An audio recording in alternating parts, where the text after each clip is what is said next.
Could a strange substance found by a Southwest Arkansas man be part of a government test? Well, that's the question at the heart of a phenomenon called chemtrails, now getting widespread attention. Well, they say the government is dumping chemicals on us to control or manipulate the weather. And they say the unusual-looking jet trails in the sky are actually chemical-laden chemtrails. People say the government is up there in airplanes spraying all kinds of chemicals to change or manipulate the weather, leaving what you see there, and they call that a chemtrail.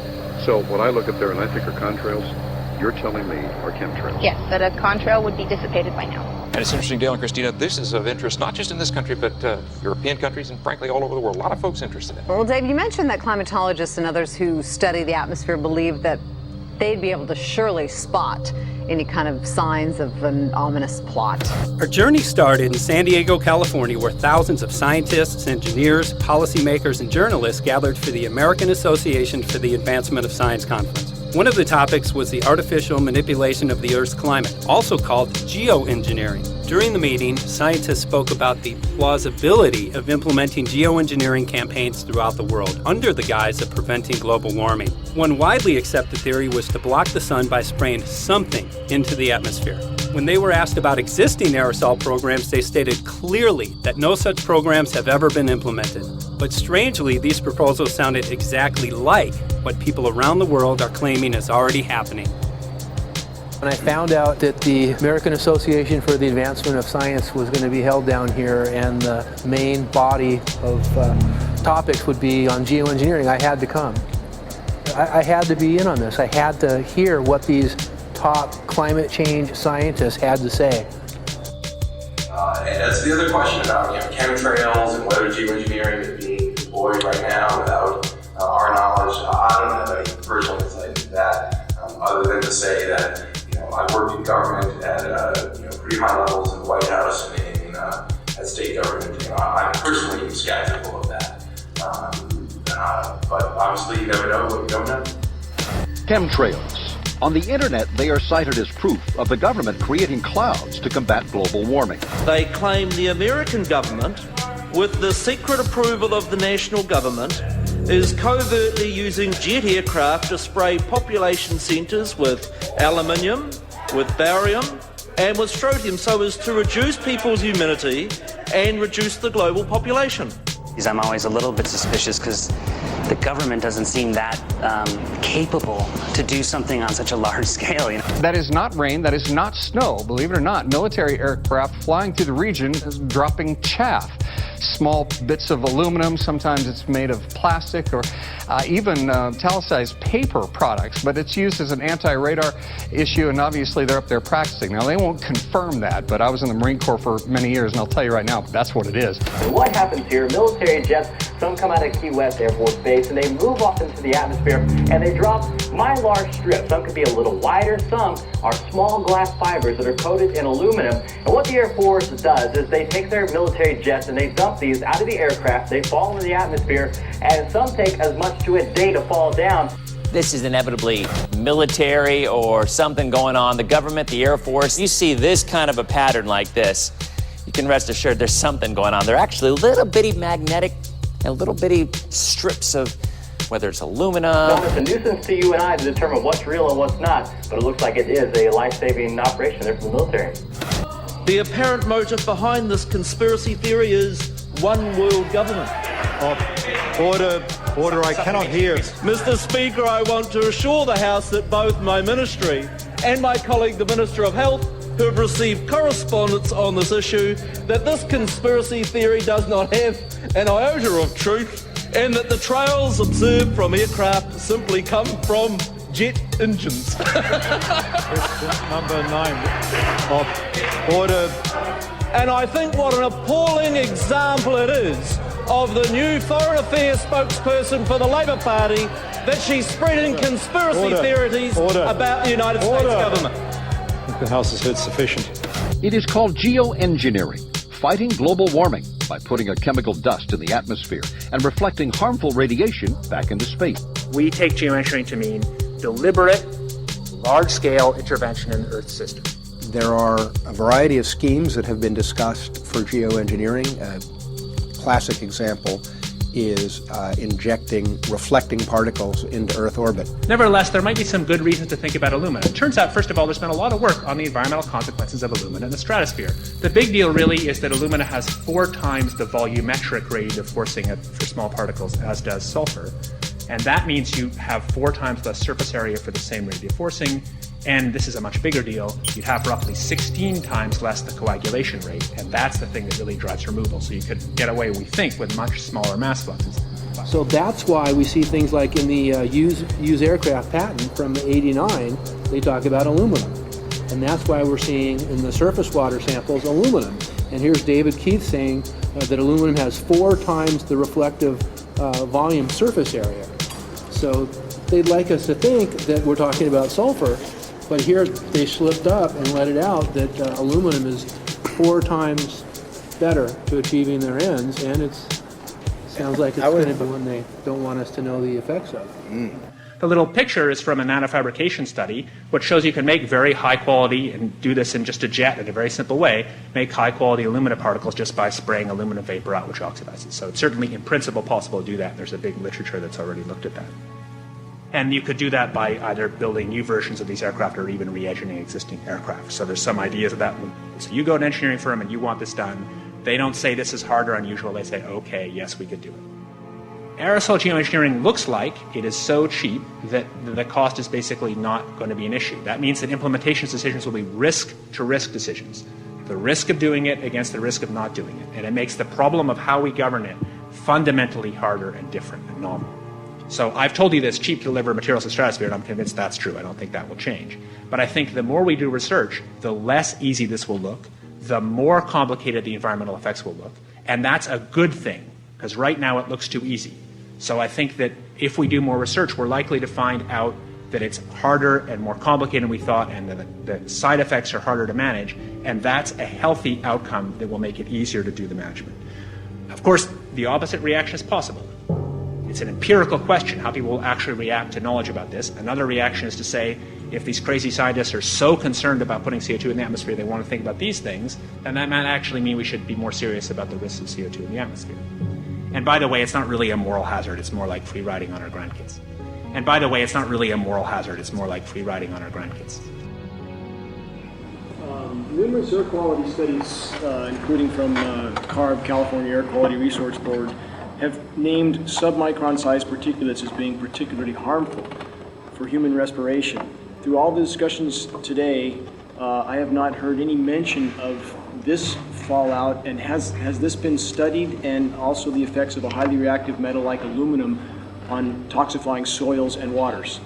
The question is, what would be the effects of these materials on human health if they came down into the stratosphere, in particular small particles and aluminum? So the collaborators of mine working on the aerosol scheme are actually folks from Carnegie Mellon who focused on human health impacts. And while we haven't published it, that was the very first thing we did, was do the order of magnitude calculation in level pencil and paper, but with an expert on human health impacts about whether there could be an issue.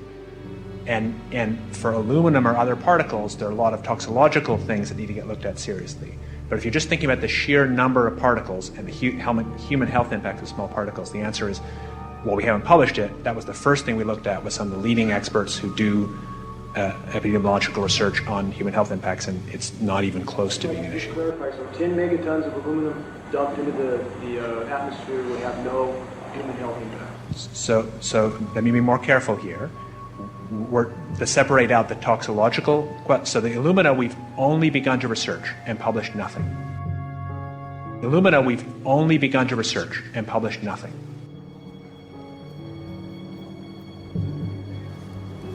Dane looked at him and he said, so you're telling me that spraying 10 to 20 megatons of aluminum, as you said, would have no human health effects? He took a deep breath and he swallowed and he said, let me be more careful here. We haven't done anything serious on alumina, and so there could be something terrible that we'll find tomorrow. We haven't looked at it. And that, for me, that was the whole main point of what is going to be coming out to the public. It's the damaging effects of aluminum that are being found around the world in massive amounts. Here's David Keith confronted on this very issue, and he looked, at that point like they just let the cat out of the bag. Mm-hmm. We haven't done anything serious on Illumina, and so there could be something terrible that we'll find tomorrow. We haven't looked at it. They're proceeding because they have an agenda that's separate from trying to thwart this crisis of global warming. You know, there's obviously several other objectives, whether it's depopulation, control, weapons aspects, communications aspects, all kinds of things, you know, wild cards that we know nothing about. We don't really know, and I'm not going to attempt to speculate on exactly what the agendas are, but we can see clearly the agendas are not benefiting mankind. You know, it's benefiting the agenda of the elite. And so I think the question is, how do you draw the line between some activity that is allowed and doesn't need global governance and activities that do require global governance? Dr. John Holdren has agreed to serve as Assistant to the President for Science and Technology and Director of the White House Office of Science and Technology Policy. I look forward to his wise counsel in the years ahead. My personal opinion is that we have to keep geoengineering on the table. We have to look at it very carefully because we might get desperate enough to want to use it. So what would we do if in year 2040 or 2060 there's a severe climate crisis, say widespread famines or Greenland sliding suddenly into the ocean? That the only plausible way in which we could start the Earth cooling this century is to directly intervene in the climate system, say by putting particles in the stratosphere. We do stuff in the stratosphere all the time, of course, and so it's not as though the stratosphere is absolutely pristine. But you don't want to have people going off and doing things that involve large radiative forcings or go on for extended periods, or for that matter, provide lots of reactive surfaces that could result in significant ozone destruction. You know, maybe I'm putting a particle into the atmosphere because I'm trying to make money, or maybe I'm putting a particle into the atmosphere because I'm engaging in scientific research and trying to understand cloud physics, or maybe I'm putting this particle into the atmosphere because I'm trying to make it rain locally to seed a cloud and get more snow on our ski slopes. And this obviously raises all kinds of questions. It's hugely risky. It will likely negatively impact some people, but we might find ourselves in a situation where those risks seem worth taking. One of the things that really shocked me was in one of the breakouts, they had the benefits of these programs and then the risks. Now the benefits, the one thing that was stated was the just cooling the planet. You know, some of the risks were ozone depletion, droughts in Africa and Asia. I got to tell you, I came away from this experience after listening to these scientists for 4 days of symposiums, really concerned, because it's clear now that they are justifying, rationalizing, and looking to legitimize some really, really horrible impacts, further impacts on our environment. And they're basically formulating the sales strategy and the implementation and oversight strategy and the funding strategy. After San Diego, I was shocked by the programs that had been proposed. I decided to write about it. That night when I finished, I sent the article to an online publication with my email address attached. When I woke up the next morning, my inbox was flooded with responses from around the world. Why? Because I had just broken the story on aluminum in geoengineering models, which I had no clue at the time that very few people knew about. Now, this metal, aluminum, is being found in massive quantities way above normal levels all over in rain, in soil, and in snow. After that, the calls started pouring in from people who were desperate for someone to investigate. That was the fuel that started the film. Before we started filming, we had the opportunity to sit down with one of our favorite authors and documentarians, G. Edward Griffin, to find out what he knew about the subject. I'd like to talk for a minute about an issue that's getting more and more attention. That's the issue which scientifically is called stratospheric aerosol geoengineering, also called the chemtrail issue. I'm very aware of the chemtrail versus contrail controversy. As far as I'm concerned, it's an open and shut case. I have been watching the development of jet travel from its very beginning. I used to live near the Los Angeles airport. Remember when the first jets came in and landed, man, they made a big noise. We never heard a noise like that before.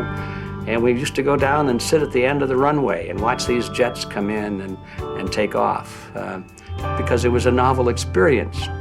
I've been watching jets all my life, and I know about jet contrails. I've watched them. They're vaporized moisture, ice crystals, and they get out there in the atmosphere, and then they effervesce and evaporate and then disappear, and you can see them. The plane moves along, and the little white trail follows right behind it, and usually about 10 or 20 lengths of the plane or thereabouts, and then it's gone. And you can still see them that way, by the way, once in a while. So there goes a contrail. These other things we're talking about are not at all the same phenomena at all. These planes go by, and they billow out this white smoke, and it covers the sky from horizon to horizon. It doesn't dissipate at all. And they crisscross each other. And you see this thing cover the sky and turn it milky, and then people start having trouble breathing, and then you hear stories about the aluminum and barium deposits that they're picking up and the residue. And you put it all together, and I don't see how anybody who's got their eyes open and their mind open can come to any other conclusion but that somebody is spending a lot of money and effort to spray the planet. The question is, why? I have my own theories, but I hope that there will be some good investigative reporters go out there and get us the answer. I know that whenever it's finally discovered, and it will be, the people who are doing it will undoubtedly say, oh, well, we did it for you folks. It's for the greater good of the greater number. It's for the society. It's probably to prevent global warming. Or maybe it's to inoculate people against some kind of a dreaded biological attack. We can't go around shooting everybody in the arm, but we can spray them and save their lives. You see how good we are?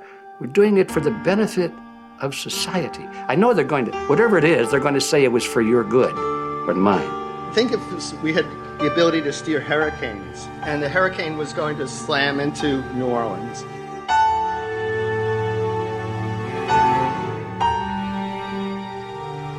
And let's say you could steer it so it would hit Mississippi instead, where for 100, that means I would be willing to more or less kill 18 Mississippians to save 1,800 New Orleanians.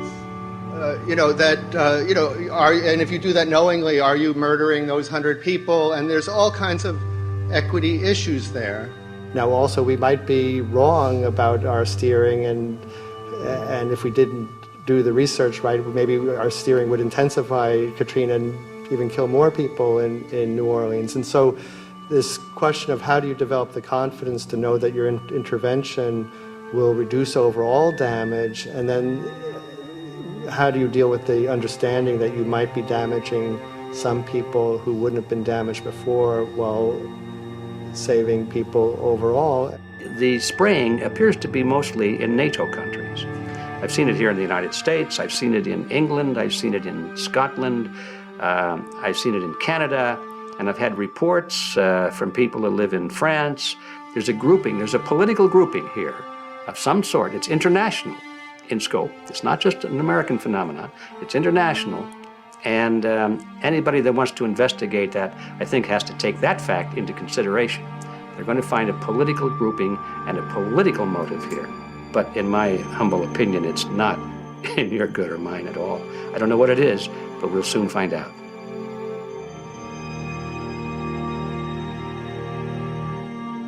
I'm sure that if you follow the old advice, which is follow the money, you'll come to the answer sooner or later. Soon we realized that we all shared the same need to get this information out there, to share with the public, to let people know what is being done. Ed felt so passionately about the issue, he offered to help us. Well, the main thing now, since it looks like the budget is going to be met, is to get it done well. We don't come off the tree knowing any answers at all. Yeah, we're not scientists. We're just asking questions, exactly. And we've got to be very skeptical about the answers. That's it's totally accurate, totally honest. Why can't people see this? They're not hearing it. They don't know. The facts are not being presented to them. We're very lucky, you know that? Look at this opportunity that's been dumped on us. I know. Opportunity. It's, well, this is going to... Yes.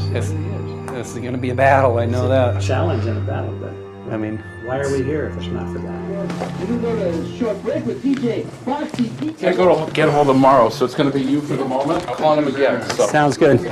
I saw the sky crisscross with chemtrails, and I can't remember if it was in LA or if I was on the road, but I had looked up one day and I thought, look at that. That's not the flight path, man. That was a grid, a regular grid over the city, and I couldn't believe my eyes. Milky white clouds. And, you know, it all seems very obvious, and now the evidence of what we have on the ground with the aluminum, the barium, strontium, and with what we see in the patents and what the geoengineers say are going to happen, I mean, for the everyday Joe, this is a slam dunk. This is a very delicate moment for the powers that be, because they're taking a covered-up operation like the Tropospheric Aerosol Program, or chemtrails, Project Icarus, whatever, it's had many names over the years, and they're making it over into a geoengineering scientific shield to deflect sunlight, because global warming's out of hand. So at this very moment, the belly of the beast is right above us with no armor. Whether people believe in chemtrails or not, the geoengineering should be scary enough. And when people learn about geoengineering, chemtrails will then become apparent because they're the same. So you're talking about global conspiracy here. Geoengineers propose doing this on a global level. Off to Redding, California. Guess this is the second step after the AAAS meeting. We'll see what we find.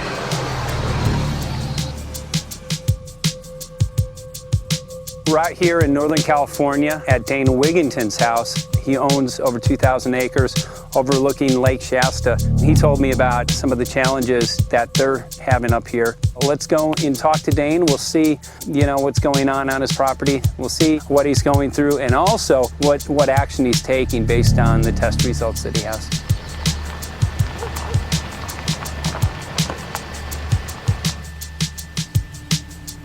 As you know, I have a background in the energy fields. I worked on the first solar plants in the continental U.S. in the early 80s. My home was on the cover of the world's largest renewable energy magazine, so this is my background. My goal has been to alert the public there is a mountain of toxic material falling on us, period. Before about 5 years ago, our skies were typically blue, and now you see it's covered with lines and haze, and virtually nothing you see on the horizon, nothing you see in the sky above us is a natural cloud. I mean, it is virtually all the remnants of these aircraft lines that you see fanning out, spreading into clouds, artificial clouds, but the sky is a very dirty look to it. There's not the white cloud blue sky that we had only a few years ago, but it looks like there's some sort of massive industrial activity or forest fires burning over there, and we see that typically every night. You see even down to ground level, the clarity drops off significantly, and we don't see that except for the days when we have these long, lingering trails that spread and cover the whole sky, and on certain days you can see these trails actually dropping vertically like a veil. We assume the particulates are descending, and we have the tests to prove that we are being inundated with levels of aluminum and particulates that are literally tens of thousands of times what would already be considered high. So we're not talking about exposure to a slight percentage higher of these toxic materials. We're talking about quantities, for example, off the side of Mount Shasta. If you can pan back, that's a landmark in Northern California, considered to be a pristine water source. Aluminum or snow sample off the side of Mount Shasta tested 61,000 parts per billion. This is just ordinary snow water, and people are drinking this stuff when they're hiking on the mountain. And remember, government action is required at 1,000.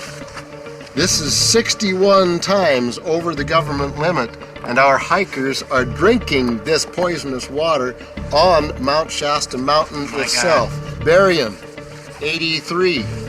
Strontium, 383. So this summer, the people climbing are drinking poison. Basically. I certainly wouldn't want to drink 61,000 micrograms per liter of aluminum. And again, we've already seen in 5 years soil pHs in this area that have escalated 10 to 12 times, and we can prove that conclusively. Well, this is not speculation. We can prove conclusively that these metals have been in the rain. We have duplicate samples. Bachelor of Science in Forestry, International School of Forestry at Missoula. Master's in Zoology, specialized in aquatics. 35 years with the U.S. Forest Service as a wildlife biologist. And before that, several years with the USDA Soil Conservation Service as a soil conservationist. Also have run the botany programs, range and grazing programs. And I continue that today. Right now I do a lot of master gardener consultation work. When I started this garden back in about 2005 or so, the pH here was 5.5, 5.6. This is the old soil survey of the county. You can look at the page right here. This is my soil right here. It's a Dietz 125, 126 here at my house. And here, the soil reaction pH should be between 4.5 and 6.0. And over there in the pure mud, it's even a little darker. It's 6.8 right there. And what can this do to plant life and ecosystems? Well, you haul one of these things out and you start looking at the little things that are crawling around the soil. A lot of times they aren't there anymore. The little soil arthropods that you can barely see on a microscope, you can actually see movement with this. Little tiny macroscopic, look like little moving pieces of dust. Those start to go away. They're not gone entirely, but they start to go away.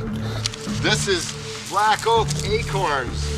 You know, this is pieces of cedar wood. You know, come on, folks.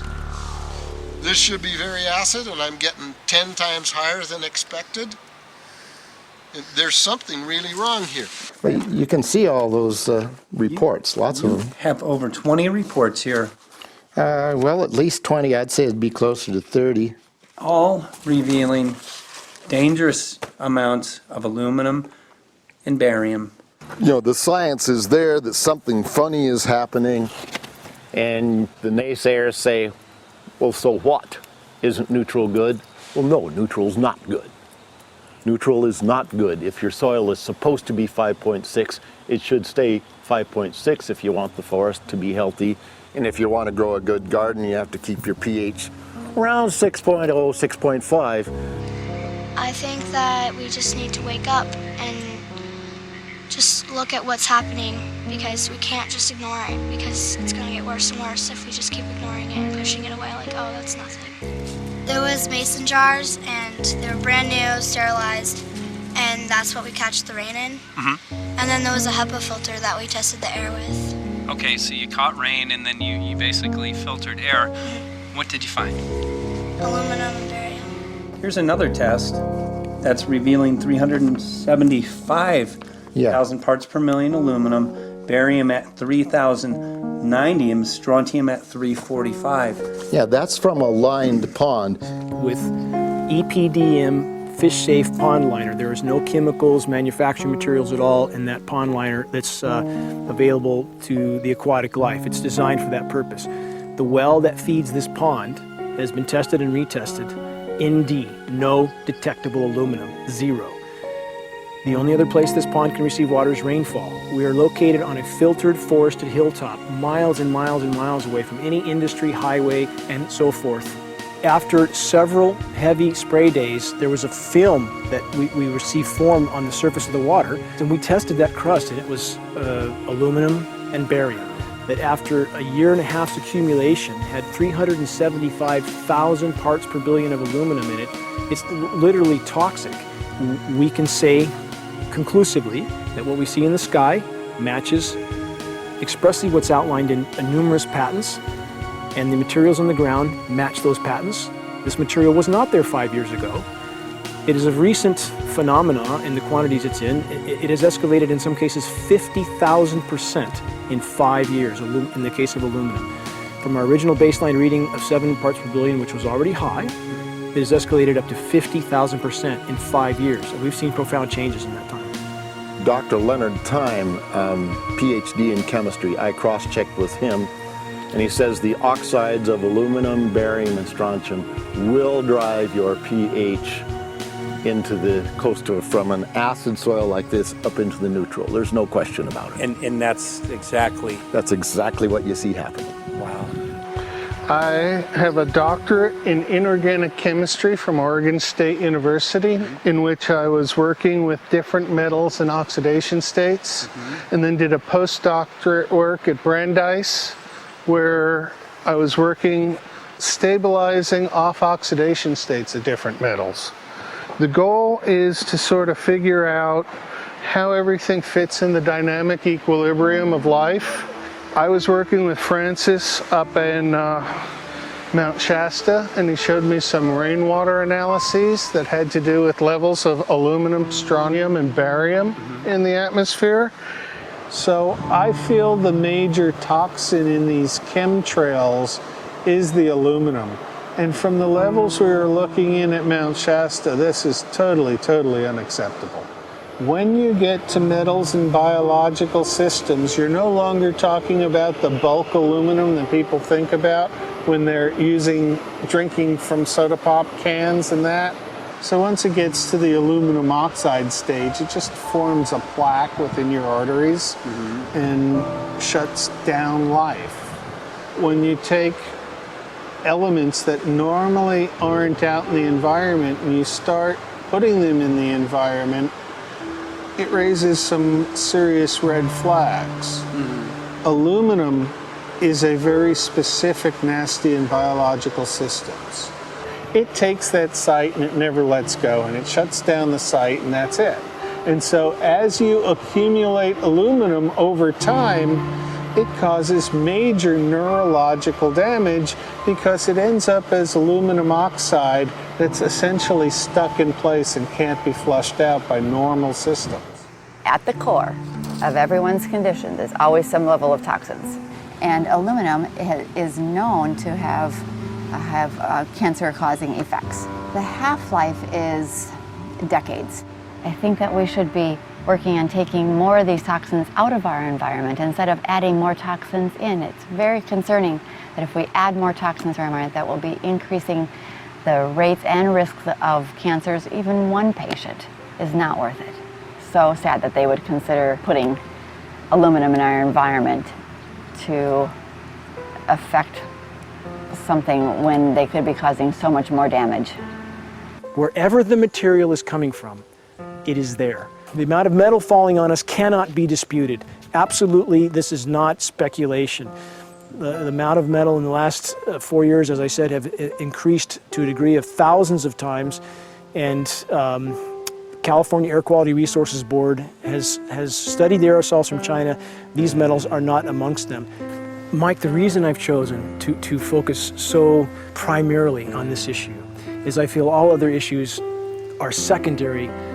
What could be a greater priority than not being able to walk out your door and take in a breath of air without sucking up heavy metals? If our land base is being poisoned, if our waters are being toxified, what will we have left to work with? Whatever we choose to focus our time and energy on, whatever our political beliefs, that this is a common ground for all of us. We must have air that we can breathe that's not full of toxic chemicals and metals. We must have water that's not completely laden with whatever is being emitted from these aircraft. And if people stopped to consider that the atmosphere is as thin as a layer of paint on a basketball, it is an extremely thin layer that allows life to exist on this planet, to simply treat it as a physics lab and experiment with it until it is broken beyond repair is folly of unbelievable proportion. And if people understood that this sort of experimentation not only is going on, but has been going on for a very, very long time. Going back 50 years, there's been countless climate manipulation, weather modification programs that the vast majority of the public is completely unaware of. And if they think that this is not true, that certainly that somehow they would have known if it was occurring, I would ask them to look at things like Agent Orange and the things that governments do because they can, because there's no one to stop them, because they have these huge military machines that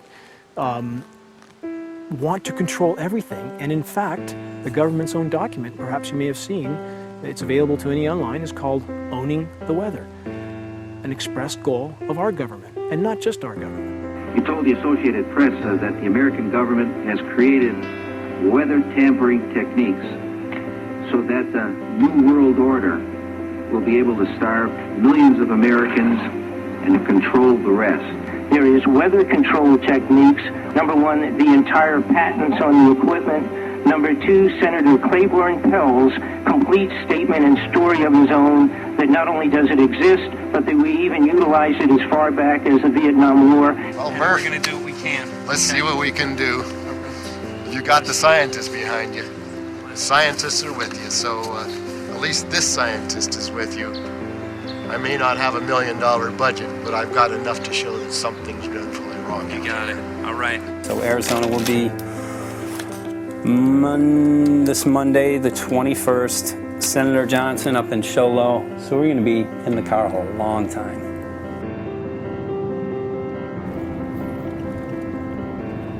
Well, it is such a pleasure.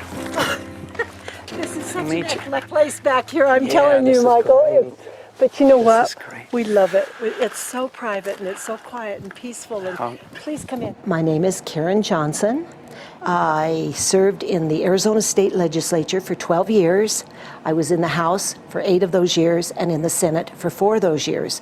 When you see a plane fly overhead, there's a trail that leaves the end of that plane, and it goes from one horizon all the way to the other as the plane flies across, and it begins to filter out and cover more and more of the sky in kind of ripples. It widens out and fills the whole sky.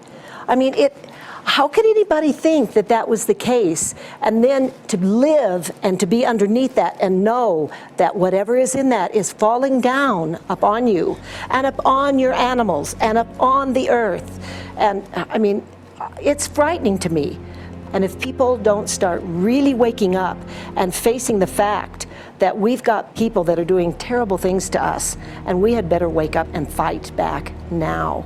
I mean, I'm the mom of 11 kids. I've got 35 grandkids. I mean, I've got a stake in this. I care about what is going to be left for my children. I care about it, and I'm extremely worried about what is going to be left to them.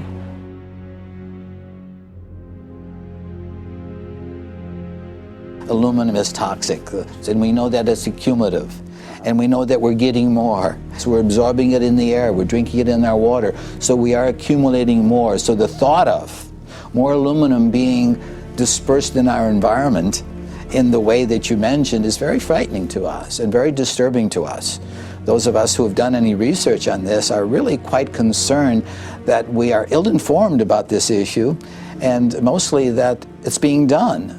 Aluminum is toxic. We know that it is. We can debate as to the amount of toxicity that is going to be disturbing the body, but as far as really accepting the fact that it's accumulative, it's synergistic, then we have to conclude that it's not a good idea to put it in our atmosphere, especially when we know we're getting increased amounts, and especially since we know that the scientific communities around the world are pointing a finger at the heavy metal toxicities, at the toxicities that we're absorbing in the day-to-day food that we eat and the air that we breathe. The concern is off the charts about why is this happening? Why is this being allowed to be sprayed continually all over the United States, all over the world? Who is paying for this? I mean, the incidence of Alzheimer's has just skyrocketed, which evidently has to do with an accumulation of aluminum in the brain cells. I mean, I think almost every family has been touched by a member as they get older having Alzheimer's. And it's a horrible disease. And to say that, well, this just came because people drank soda pop out of aluminum cans, you know, when my father passed away with Alzheimer's and he didn't ever drink soda pop, you know, that explanation doesn't ring true with me. And so I'm wondering, how much did this chemtrail spraying back in the Illinois area affect him? Aluminum and fine metal is an accelerant. A friend who's a firefighter up in Pine, Arizona for 20 or 30 years says that the wildfires now that they're fighting are way beyond anything they've seen before in intensity. And when you look at the air samples and you see the fine particles of aluminum, which is very flammable, and magnesium settling on the trees, this is causing unprecedented savage wildfire. But if you look at this, you can see these are parts per million. They sent this to me, and I just found this to be extremely interesting because we should have like 2 parts per million of aluminum in our air. And this is saying that there's 39,000 parts of aluminum. That's astronomical. Barium is high. I mean, these are way off the charts of what people should be breathing or what's coming down on them.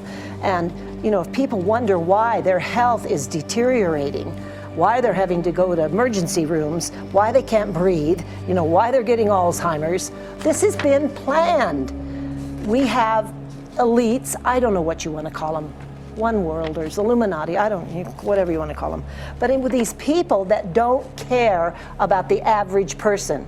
They only care about themselves, their greed, their power, and if they eliminate, you know, 2/3, 3/4 of us from the planet, so much for the better for them, because then they don't have so many people to have to herd around and worry about. So this is a lot what this is about, and this is very, very alarming and scary. I mean, where is this stuff coming from, and why? Why is this kind of stuff being put out there? You know, I've heard different explanations about, oh, we need to cool the planet, all this and that.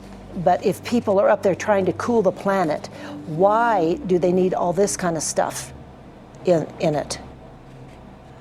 The explanations just never have really rang very true. And as I'm setting up the equipment, she looked at me, she said, all these trees here are dying.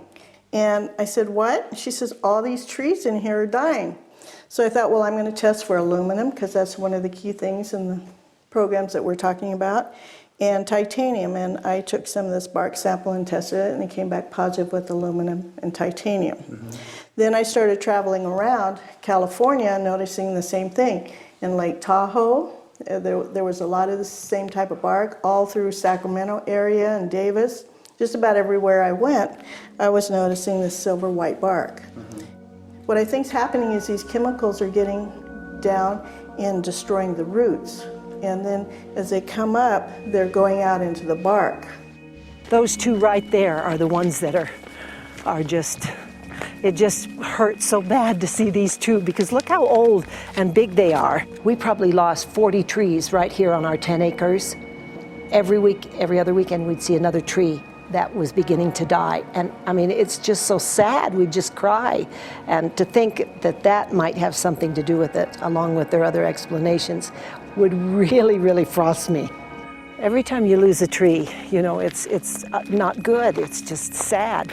And there's another one over here in this little group of trees here. Don't you feel better when you stand up and fight than if you crawl down in a little hole and go to sleep?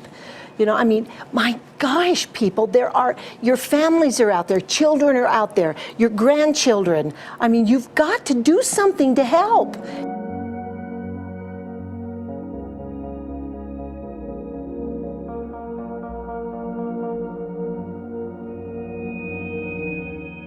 My greatest hope is to get people to question. And hey, if they don't wake up while we're there, I'm hoping to plant some seeds. We're going to the most beautiful place on the planet, Hawaii, to see what's going on, collect some data.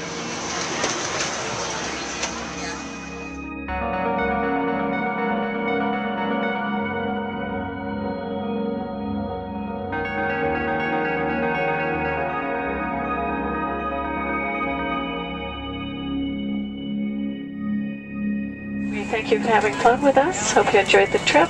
Have a great vacation and welcome home if you're lucky enough to live here. Thank you.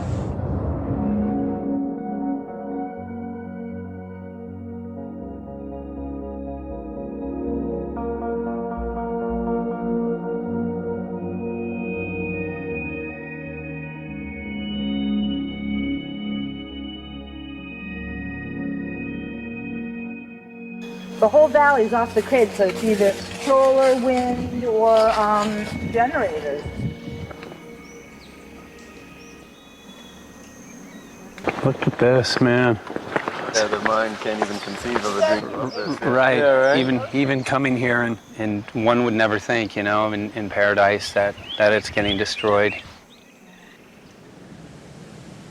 And they're doing it island style. They do it off the island, right? They do it off the island, so they don't, you know, you don't see the chemtrail airplane.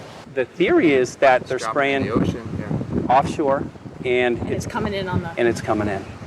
Now these are coming from the west. They're also spraying on both sides today. A lot of this stuff is actually chemtrails coming this direction. There's material that's blocking. We should be able to see to the horizon, you know, where the Earth curves, because we're high enough and we have the ocean, right? So we should be able to see. We should be able to see the Big Island. It's only 30 miles away. And you can see it's not a blue sky behind it. That's the key. It's all, you know, has that kind of weird looking blue, like silver blue, I call it. And this is a nice day. You know, there's no more blue sky. The night we're gonna look at the stars at night, and it's like, you'll see, you can count them. There's so few stars at night now. There should be hundreds of thousands of stars, and I can count the stars.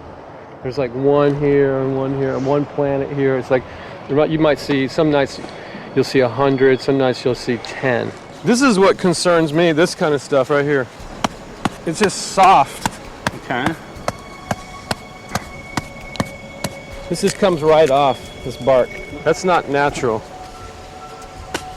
For I've seen hundreds of thousands of coconuts, and I've never seen it falling apart like that. Look at this, you guys. I've never seen anything like this. I used to trim trees all the time on the Big Island. I've never seen anything like that. That's why I'm concerned. Not an easy task that you have here on the island. I could see the skepticism because it is so far beyond anybody's reality. It's amazing. It's just amazing to try to look through somebody else's eyes. Like my eyes, I can see this, so it's like night and day. And other people, it's just the illusion is just so deep. What do you think would happen if everybody awakened to what was going on and what the plans were of geoengineers? I think they'd have a revolution in Hawaii. If people really understood what was going on. What's your concern for, I know that you love the land here.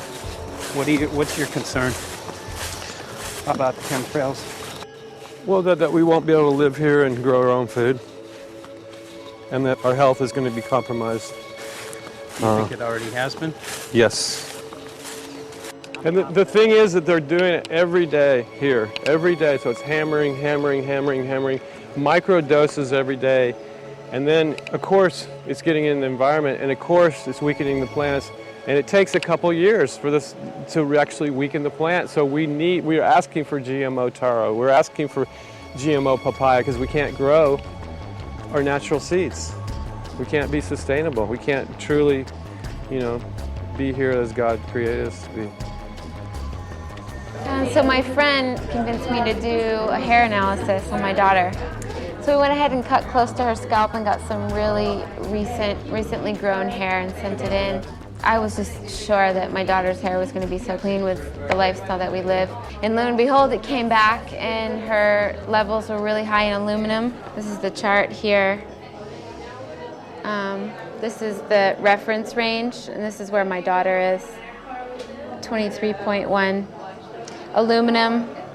The skies are covered with a white mist, and I look up at night anymore and I don't see the deep, dense stars that I used to, and I can't help but think this obviously has something to do with my daughter's health. I don't know where else these heavy metals are coming from.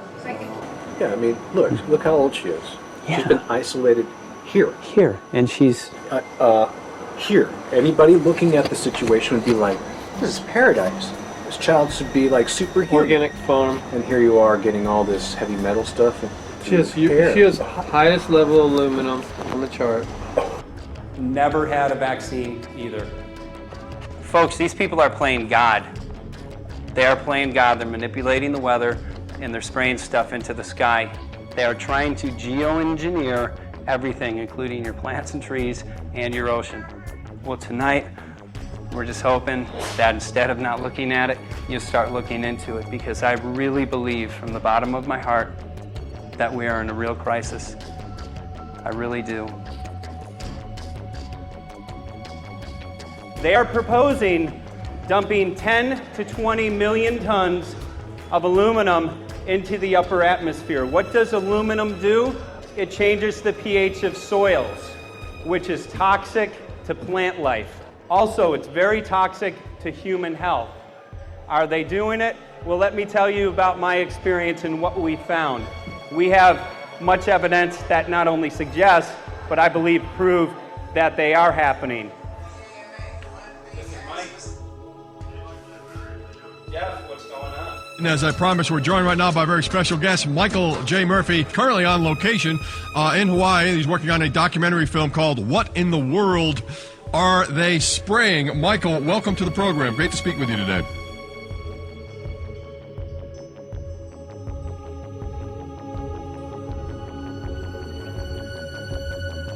I had a friend who recently, he's always looking at things from a different perspective. He's a bit of a conspiracy theorist, you know, and he says that whenever the president comes to LA, there's no spraying that week. Could you have a better place for an interview? I mean, look. Well, this is being done over our farms and over our things. So basically, they want to eliminate our ability to eat organic food, have clean water. So in some ways, it sounds to me like, and you know, again, it's just a projection, but it sounds to me like this is control. How do we control the masses? Yeah. How can aluminum be good for you in any? And what was the second chemical you mentioned? It's barium. Barium and aluminum. Obviously, those are toxic to everything. To human health. To human health, to farms, to animals, to everything. 61,000 parts per billion.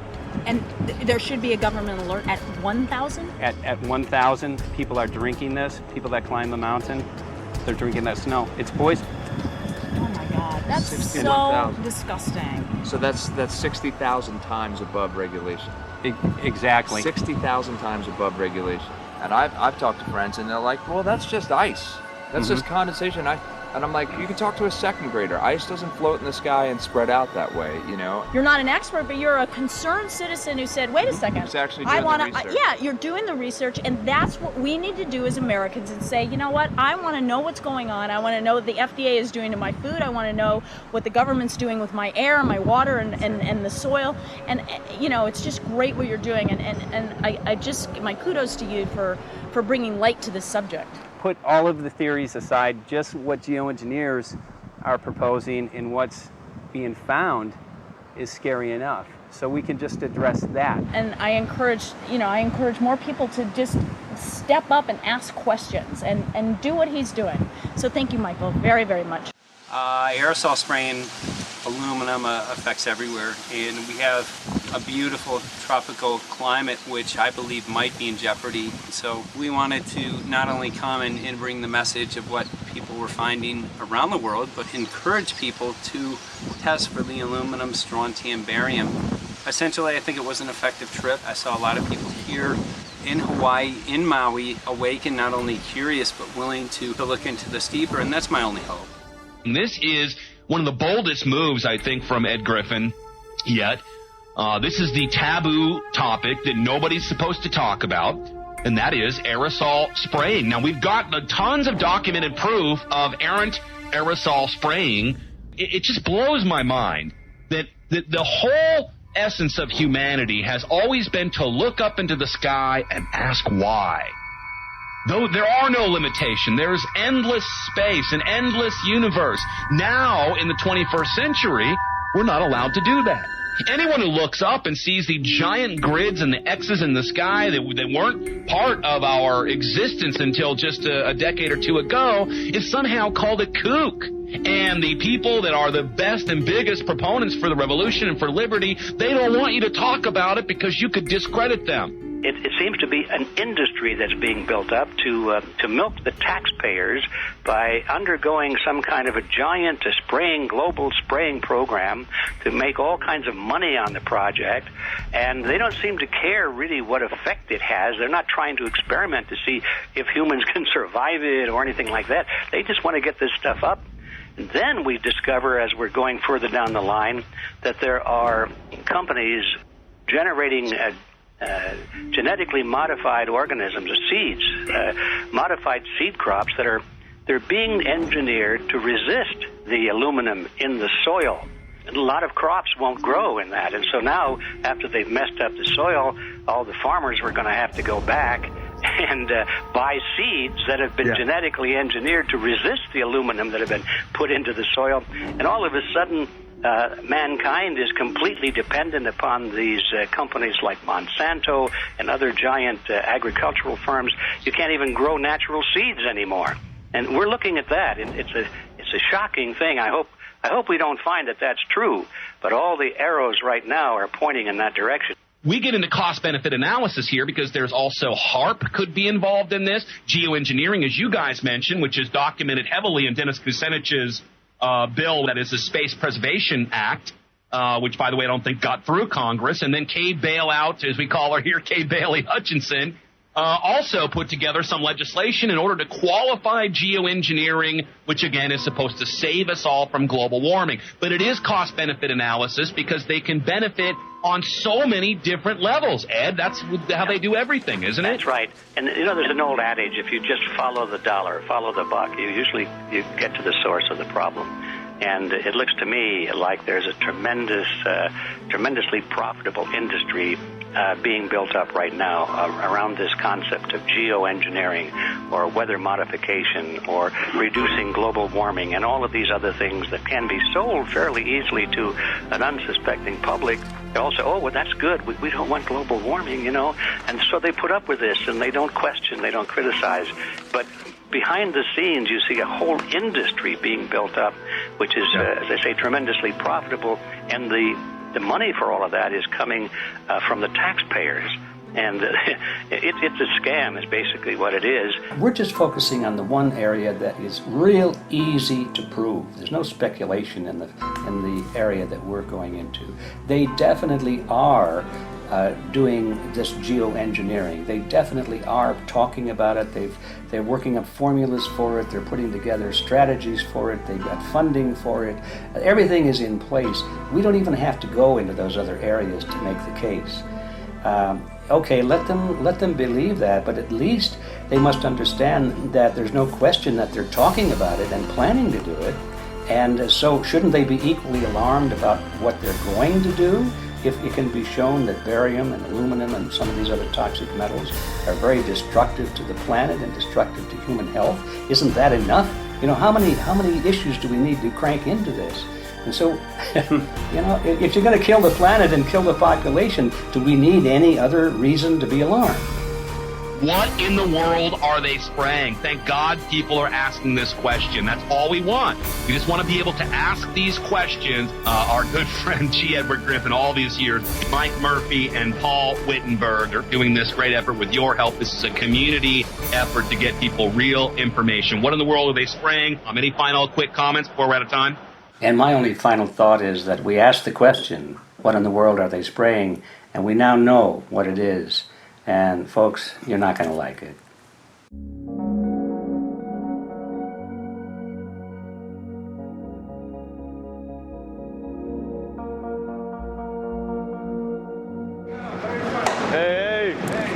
I'm Peter Vreken. I'm from Belgium. I'm 54 years old. I can't believe it myself. I'm a very happy and grateful person. We are doing the job the police or the Justice Department or the Environmental Department should have been doing. And it's really essential that it's going to be a grassroots revolution. I think so. God is on our side because we are not fighting against, but for. Yes, we're fighting for. I was in the council for about 25 years and also a period as the mayor. So from that moment on, 10 years ago, everything started to change. I start to get a picture of what is really going on. And it became crystal clear to me that we, humankind, have been manipulated and dominated and exploited for centuries. And this chemtrail phenomenon made me angry because I was so helpless. You can decide what food you're gonna eat, whether you're gonna smoke, what water you're gonna drink, what kind of life you're gonna lead, but not with this phenomenon. Then you are just a victim. It's only a game. And there have to be good guys, and there have to be bad guys. And luckily, we are in the position to be able to play the role of the good guy who has the chance and the opportunity to overcome. 3 days that we shared with them, my heart just dropped because it was such a beautiful way to live and such a peaceful way to live. I left thinking, what's this going to be like in 10 years? Is everything going to be killed off on the property? And if it is, how are they going to get their food source? Are they going to have to take a class, you know, and get certified by company XYZ? And what are the requirements for that? And that really is the end of freedom. I'm concerned about that. I definitely, I really am. Yeah. I learned to say everything is now as it has to be now. And everything is going to be okay. It's going to be all right. It's going to be okay. Yeah. Yes. I have this deep feeling that in the end we will prevail because we have the right on our side. The cosmos is helping us. And I have this strong feeling that we are being supported by entities and by forces we can't even imagine.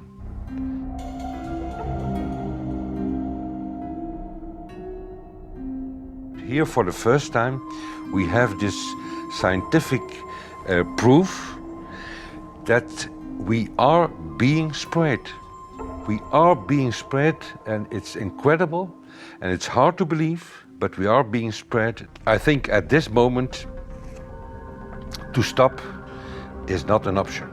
Once you know it and once you have a tool like this and an opportunity like this, that the issue of chemtrails or persistent jet contrails or whatever name you use for it, that this phenomenon is recognized as being real, publicly debated on. In the context of geoengineering, I think it's high noon to bring this to the public. This is what the sky is supposed to look like. These are old paintings. We forgot this, I'm afraid. In the years that I have been a medical research journalist, I have looked at many things, and I found the same three issues in whatever I'm looking at. And that is that we are being dumbed down, we are being made sicker, and we are being made infertile. Citizens gathered from around the world in Belgium for the first International Chemtrail Symposium. The event attracted leading professionals, politicians, and activists who discussed the health, environmental, and social implications of these programs. Today it's only going to be about facts, documents, figures, patents, licenses, everything that brings us to the truth. We have no other weapon against this vast complex than exposing and bringing their dark works in the light of the truth. We have the hope that by our efforts, more and more people will become aware of the fact that we are deceived by our leaders. So today, we, as a family, join forces with the people who publicly made known to the world that chemtrails are not a conspiracy theory, but a conspiracy fact. From the Technische Universiteit Delft in the Netherlands. Ladies and gentlemen, please welcome Koen Vermeeren.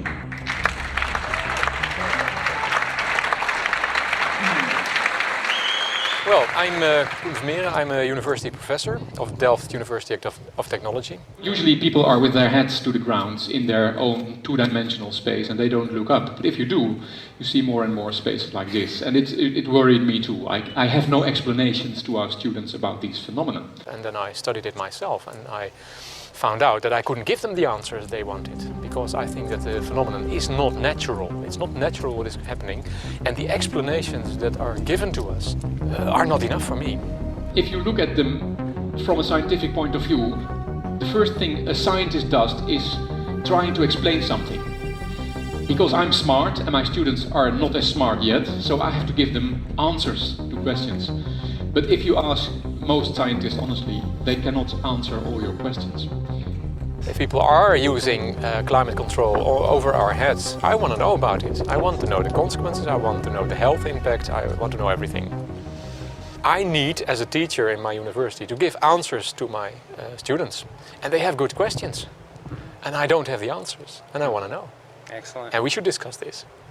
Ladies and gentlemen, for here you in the auditorium and for all over the world, Michael Murphy.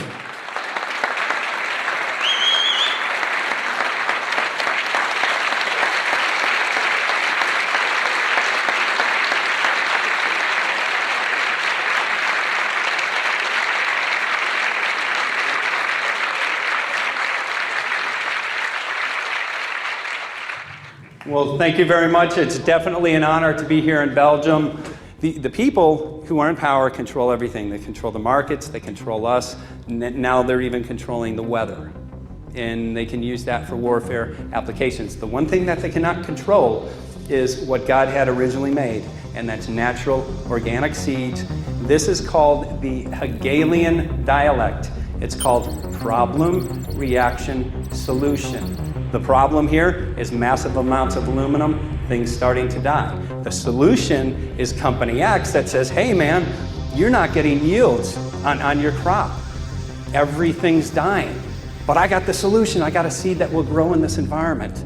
The only problem is now you have to start buying from me. We're a little concerned that maybe part of this agenda could be to kill off anything that's natural and organic and re-engineer it with aluminum-resistant GMO seeds.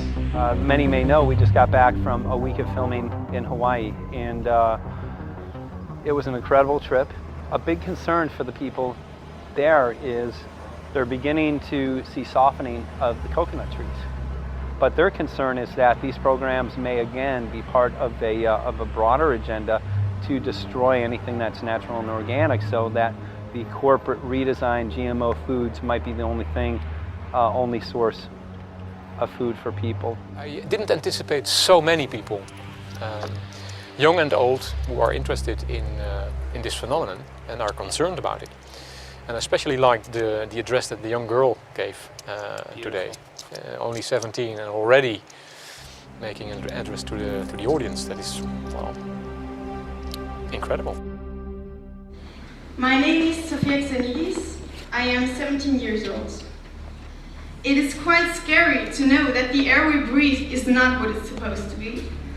That the food we eat and the water we drink contain traces of those substances which are sprayed out over all of us, as though we were being poisoned like insects. The feeling that this is causing me are feelings of deep anger and rage.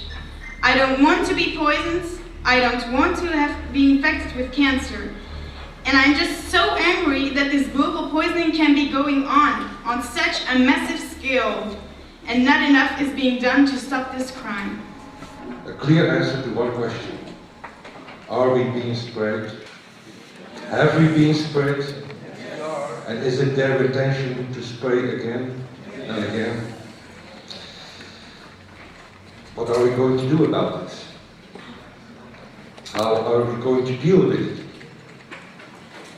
How are we going to stop it? I know the answer. There is only one person who can stop it. And you know it. You are. You are the person, the one you have been waiting for. We are magnificent, beautiful, godlike, divine human beings. Ladies and gentlemen, sisters and brothers, in this auditorium and in the whole world, thank you so very much for being present with us. And for now, please enjoy this anthem.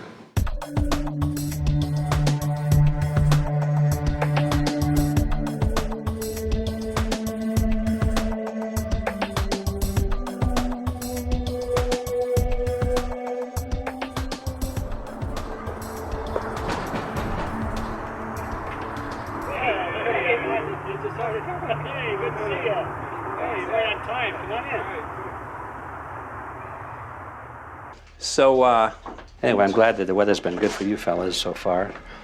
Just think if we were doing this in the wintertime, you might, if you're going to Washington, D.C., you might run into snow. Thank God we're not. That's right. You know, it's interesting because of the different weather modification programs. There's something like, I think, right around 32 in the continental U.S. alone going on. So the theory is that geoengineering is in part weather modification. You know, Mike, that's a very good point. There are so many subsets connected with this issue of geoengineering.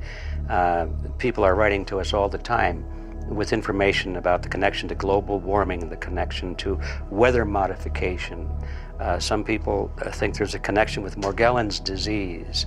Others think it's kind of a means of transmitting electromagnetic impulses from the HAARP antenna system up in Alaska and Siberia. Boy, it gets your head spinning. And each area, I think, is worthy of investigation, but we have so little time. I think it's wise for us to stay focused on just the aerospraying and the toxic effect of these chemicals and the destruction of the planet and the damage to human health. What more do you need than that to convince people that we have to put a stop to it? So to stay focused, I think, is our mission on this one.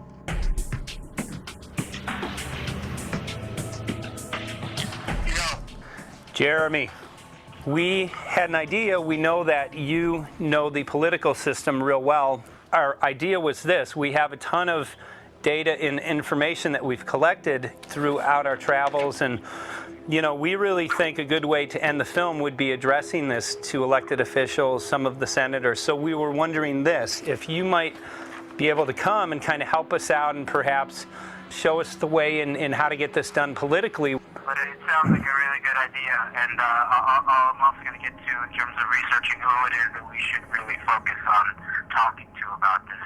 At the very least, if we could make it impossible for them to claim that they don't know at this point, we can strip away their plausible deniability that they haven't heard of the data that points to geoengineering stratospheric aerosol operation already going on. At the very least, it should be very interesting to go to District of Criminality and put some people on alert. Yeah, you have a lot of enemies in Washington. That's where all the power comes together and the money, you know. So there are people there, I'm sure, that just don't want us to do this job. But I'm glad you're going, and you'll find out.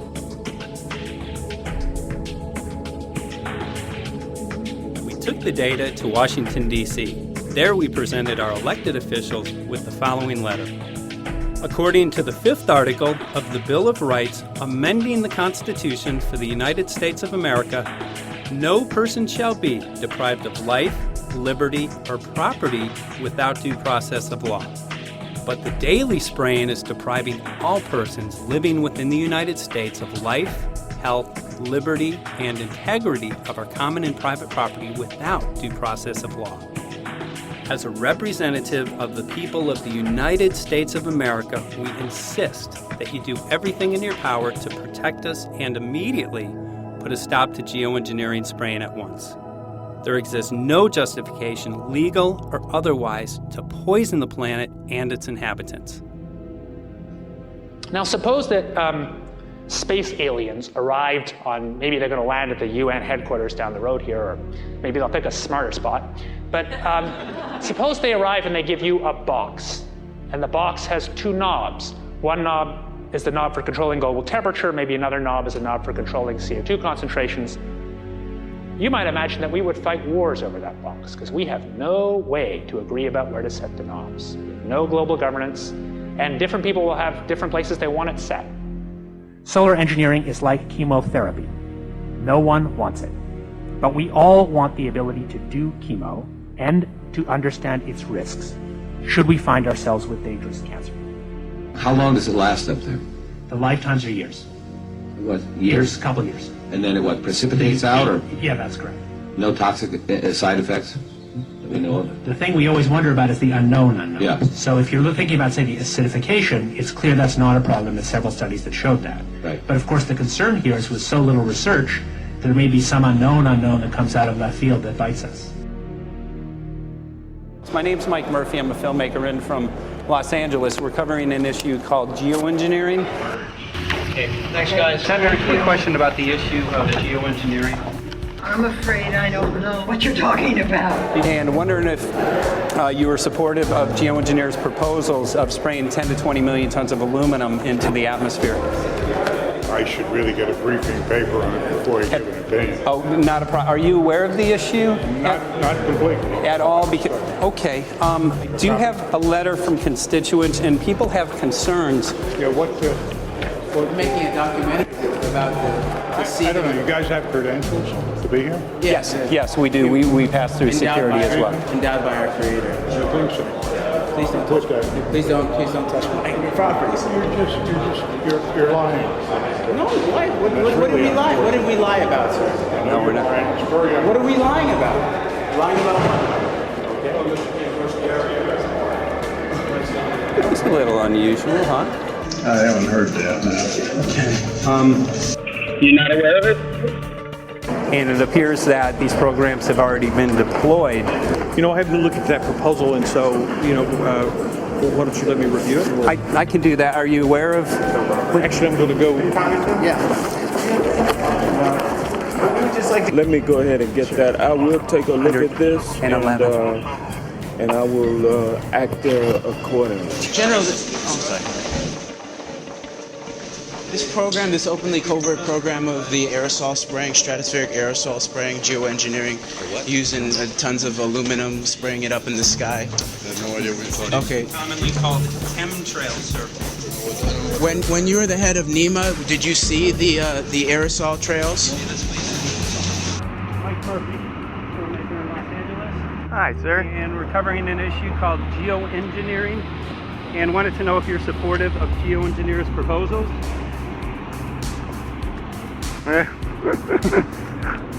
Congressman? Hey, Congressman. I'm wondering if you're supportive of geoengineers' proposals, which is dumping 10 to 20 million tons of aluminum into the atmosphere. Pardon? Okay. You make an appointment for my office. I'm not supportive. I haven't looked at it close, so I don't. Have you heard of the issue? Because it's becoming mainstream in public, and there are actually congressional committees which are being formed to talk about these programs. Mm-hmm. Yeah. Well, I think when we drop anything into the atmosphere, we should know prior to the effect of that, right? Yes. And if we don't have the knowledge as to what the effect will be, we shouldn't do it. I think there are 4 different options for thinking about deployment of geoengineering. The first one would be we just ban it. I would argue that one does not want to get too firm a restriction in place on small-scale studies early on because it'll tie the science hands. I think what the science community ought to be trying to do is say, you do small-scale stuff inside this space, and it's a scientific question what that space ought to be. There shouldn't be a lot of oversight and restriction. Congressman? Excuse me. Hi, I'm Mike Murphy from Los Angeles, covering an issue called geoengineering. These guys are running from the geoengineering issue. I wonder why. I'd have to talk to my staff. I don't know what your details on that are. Have anyone made you aware of the issue, or? Sir? Congressman, your committee talked about geoengineering last November. Are you in support of those proposals? I'd love to give you a paper. Geoengineering? You know nothing about the geoengineering issue?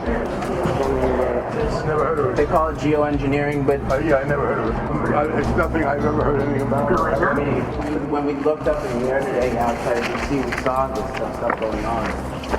Quickly, have you heard of geoengineering? No. The proposal is to shoot 10 million tons of metals into the air. This committee, Science and Technology, covered it for the first time. No. No, I've never heard of it. So we were very concerned. How you doing? I'm fine. So what? We spoke with Congresswoman Watson's office, and her press secretary, Ms. White, was familiar with Representative Kucinich's Space Preservation Act, which mentioned chemtrails and the weaponization of the atmosphere in space, and then it was pressured to be taken off the bill. Did you see the aerosol spraying going on today over the Capitol? Congressman? Geoengineering carries with it a tremendous range of uncertainties, ethical and political concerns, and the potential for catastrophic environmental side effects. He's not one to do interviews very often, so not unless we usually really pressure him into it. Okay. So don't, all that is, don't hold your breath. As chairman of the Committee of Jurisdiction, I feel a responsibility to begin a public dialogue and develop a record on geoengineering. We want to know if you're supportive of their measures by spraying 10 to 20 million tons of aluminum into the atmosphere? No, I think we need to have more research. Okay. And about the issue of current deployment, there's literally a mountain of evidence that many people believe proves the deployment of these programs. Any knowledge of that? No, there's certainly not a mountain of evidence, but I do support research into geoengineering, and I also support looking into the international governance of that. Okay. I hope anybody that has studied it knows, at least I think, that it's a radical proposal, and I hope we don't have to use it, but there may come that point in time where we do. Now, if we could provide you with the evidence that suggests that these programs are and have been ongoing, would you be willing to address this publicly? We've had about 3 or 4 hearings on it. We have addressed them publicly. Well, not about the proposals, but about the current deployment of these programs. Citizens. I don't support the current deployment. I think we need to have more research, and they have consequences that go beyond one nation, and so I think that there needs to be governance to that. Governance is not simply an issue of deployment, but governance before deployment in terms particularly of large-scale scientific fieldwork. I concede that on this subject and in general, it's not popular to talk about global rules.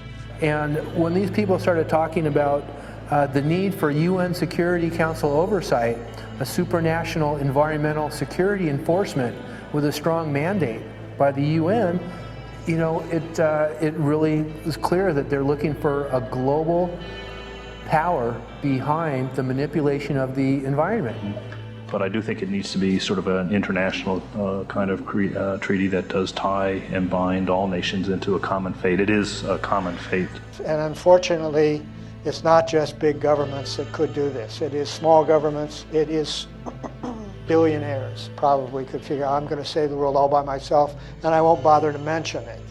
How do we decide when there's a planetary emergency?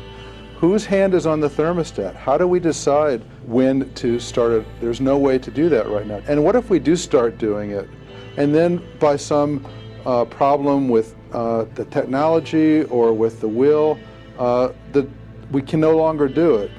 In a year or two, the aerosols will come out of the atmosphere and temperatures will shoot up at a rate much faster than it's going up now. And it's that rate of change that's hard for us to adapt to. So once we start it, we'll be sort of locked into doing it for a long, long time.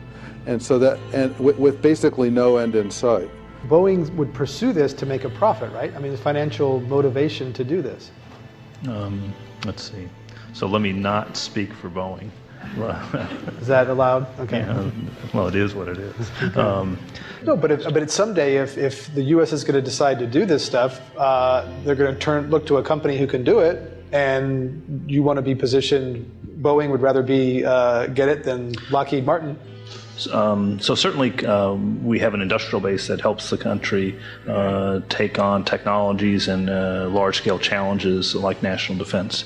And we do that both for a profit motive as well as, I think, as a national service. So I think it would be truly disastrous if, we discovered a few years from now that there was a black program that some government had stood up to sort of learn on the quiet how to do this. It's pretty clear you can cool the planet, but you will not and cannot bring it back to exactly the same climate state you started with.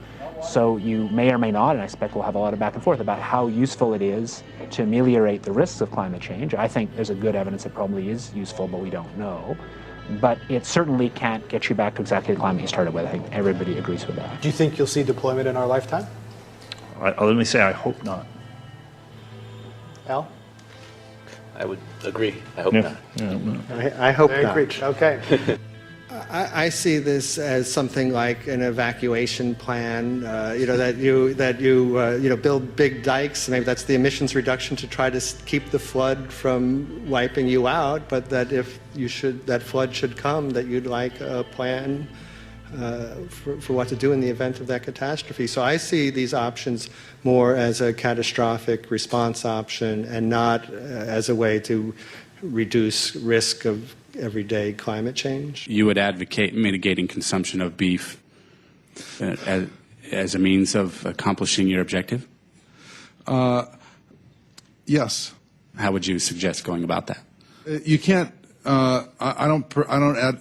I mean, it's your job to decide what to tax and what not to tax. Obviously, if you wanted people to behave differently, you give them incentives and disincentives for behavior. But I'm sure that's the answer you wanted to hear, Mr. Smith. If only my time had not expired. Thank you, Mr. Chairman. Because there's literally aluminum and barium contamination found around the world, believed to be from these programs. Like, look, today over the Capitol, looks like they're deploying some type of aerosol. Did you see it? No, I didn't, but good to see you. In a James Bond scenario, some rogue rich guy puts some airplanes in the air and sees the clouds. What is to prevent that? Okay, are you aware of the issue? You do it through the... Are you in support of those proposals? What is your take? I don't know anything about it. Bro. I have to get more information. I've got a chair here. Okay, we'll give you a letter on that. Yeah, this is a letter from constituents. Okay, great. Thank you. Excellent. And many people believe that these programs have already been deployed because mass contamination has been found. Geoengineering programs, stratospheric. Got it. Yeah. You just brought it up. Okay. Spraying from airplanes. Okay. So what is happening? People from around the world are finding contamination. Let me take care of this and I'll talk to you when I come back. I'll be back. He's here to hear. Thank you very much. We see that even though we might make the average temperature of the planet about right, the rainfall patterns change some from today. And some places become warmer and some places become cooler. So there are going to be winners and losers in this geoengineering activity if we were to do it. But nevertheless, as David has said, there are reasons why we might consider doing it. Many people are deeply concerned about it because of the toxicity of aluminum, and it has been addressed to Congress in various committees. Would you take a look at a letter from some of your constituents addressing the concerns? Excuse me if I go. Okay. Can I give you a letter from constituents? Are you aware of their proposals of dumping? Gotcha. Thanks. Well, I'm not familiar with it, so I don't know what they're doing. Okay. Well, geoengineers are proposing just that, dumping aluminum and barium into the atmosphere. Why would they do that? Aluminum's a precious metal we can use. Well, the stated goal is to actually cool the planet. However, there's a... Sounds strange. Right, exactly. So they're proposing dumping these metals into the air to block the sun, essentially. We're here just to find out what members of Congress are I hope aware. we would have a strong hearing on that before we decide to do it. I would hope so. And there's plenty of evidence that not only suggests that these programs have been deployed, because we're finding contamination of aluminum and barium on the rain, snow, and soil. Okay, thank you. Thank you. LA County has seen 200% increase of Alzheimer's over the last decade. Tons of ground and water samples showing high levels of aluminum all around our state. Why don't you give me all the information you have I have some very good people I will assign it to. And if you get it to Mr. Lavelle, we will He's get got it my to card the and right- send me an email and Yeah. we'll Sounds take a look at great. it. We'll be in touch. We are Okay. investigating this, and there's literally a mountain of evidence that suggests that these Okay, programs are move that doing mountain over to us. You Let got us it. take a look at it. And look up, Thank keep looking you. up into the sky and you'll see some of it. Oh, okay. You will. You can All see right. the aerosols being sprayed out of airplanes quite a bit.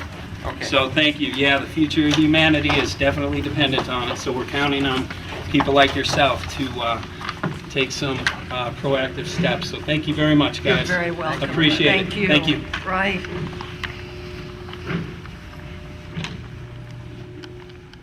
A lot of Congress was running down the hallways to avoid answering any questions, looking for doors in the hallways.